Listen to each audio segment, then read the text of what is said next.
नमस्कार, मैं हूं आरजू अंसारी और आप देख रहे हैं राष्ट्रीय जगत विजन न्यूज।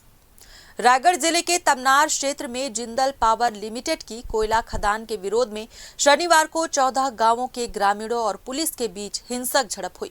आक्रोशित भीड़ ने पुलिसकर्मियों के साथ मारपीट की और एक बस समेत 2 वाहनों को आग के हवाले कर दिया।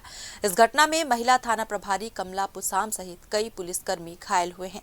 पुलिस ने कार्रवाई करते हुए 30 से 35 लोगों को गिरफ्तार किया है। बता दें कि जिंदल कंपनी के गारे पेलमा कोल ब्लॉक की जनसुनवाई को फर्जी बताते हुए तमनार क्षेत्र के 14 गांवों के ग्रामीण पिछले कई दिनों से लिब्रा के CHP चौक पर कंपनी के गेट के सामने शांतिपूर्ण आंदोलन कर रहे थे।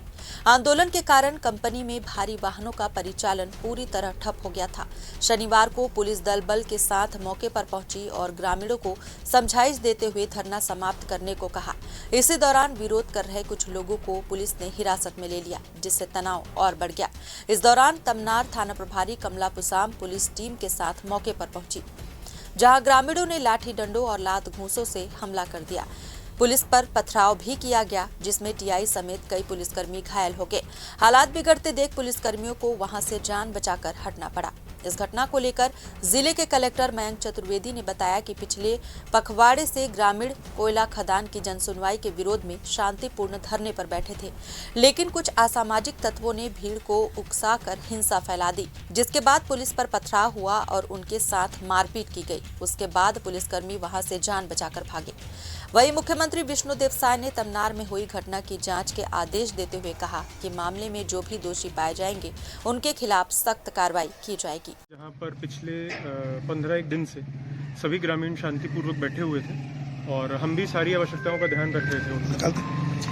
आज तकरीबन 2:30 बजे के आसपास कुछ असामाजिक तत्वों के द्वारा उकसाए जाने पर वहां से पथराव शुरू हुआ और जहां पे जो हमारे कुछ सुरक्षा बल खड़े हुए थे, जो कि सभी धरना स्थलों पे होते हैं कुछ मिनिमम अमाउंट पे, उनके चोट आई क्योंकि और उनको कोई निर्देश नहीं था किसी भी तरह के रिटेलिएशन का, तो वो वहाँ से अपनी जान बचा के भागे। फिर उसके करीबन 2 घंटे बाद हमने यहाँ के जनप्रतिनिधियों के साथ पुलिस से SP साहब और जिला प्रशासन की तरफ से हम लोग फिर उनसे बात करने का प्रयास किया 2 बार। एक बार हम उनसे वहाँ तक मिलने भी गए, लेकिन फिर वहाँ पर भीड़ काफ़ी उग्र थी और उन्होंने फिर से पथराव और पीछा करना शुरू कर दिया। तो अभी की स्थिति ये है कि वहाँ हम अभी भी कुछ वहाँ के जो क्योंकि ये पूरा क्राउड जो है वो नेतृत्व विहीन लग रहा है, तो अभी हम प्रयास कर रहे हैं कि उनमें से कुछ लोग समझदार लोग आगे आके बात करें।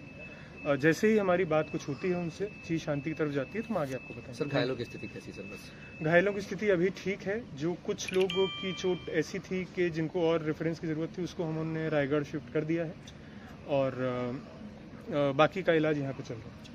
Thank you. वहीं मुख्यमंत्री विष्णुदेव साय ने तमनार में हुई घटना की जांच के आदेश देते हुए कहा कि मामले में जो भी दोषी पाए जाएंगे उनके खिलाफ सख्त कार्रवाई की जाएगी। देखिए, उसकी इंक्वायरी होगी और जो भी दोषीदार होंगे उनके ऊपर कार्रवाई होगी। फिलहाल इस खबर में बस इतना ही। देश प्रदेश की खबरों से अपडेटेड रहने के लिए हमारे चैनल को सब्सक्राइब करें और नए खबरों के नोटिफिकेशन के लिए बेल आइकॉन जरूर दबाएं। नमस्कार।